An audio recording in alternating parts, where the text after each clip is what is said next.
আপনি বিয়ে করেছেন, কিন্তু দেখতে পাচ্ছেন আপনার সংসারে উন্নতি হচ্ছে না। আর্থিক সচ্ছলতার মধ্যে আপনি থাকছেন না।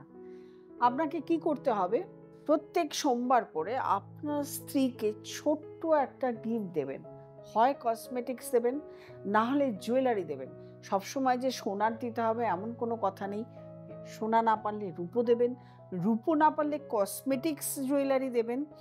যাই হোক, সাজগোজের জন্য সেটা আপনি টিপের পাতা দিন, লিপস্টিক দিন, নেল পালিশ দিন, যাই দিন না কেন, যেকোনো কসমেটিক্স ইউজ করার জন্য পারফিউম দিন। প্রত্যেক সোমবার করে ছোট্ট, ছোট্ট করে সাজগোজে ক্লিপ দিলেন, মাথার ক্লিপ, মাথার গার্ডার। প্রত্যেক সোমবার করে আপনার স্ত্রীকে গিফট দিন। দেখুন আপনার সংসারে উন্নতি বাড়বে। এইগুলো কিন্তু একেকটা গ্রহ কানেক্টেড। এইগুলো যখন দিচ্ছেন, সোমবার হলো একটা চন্দ্র। চন্দ্র আপনাকে দেয় ফেমাসিটি। আর এই যে গিফটগুলো দিচ্ছেন, এটা হচ্ছে শুক্র। শুক্র কি দেয়? শুক্র আপনাকে অর্থ দেয়। এই জন্য বলা হয়। আর স্ত্রী হলো সপ্তম ঘর। সপ্তম ঘরকে যদি আপনি অ্যাক্টিভ রাখেন, তাহলেই কিন্তু আপনার সংসারে আয়, উন্নতি সমস্ত কিছু বজায় থাকবে।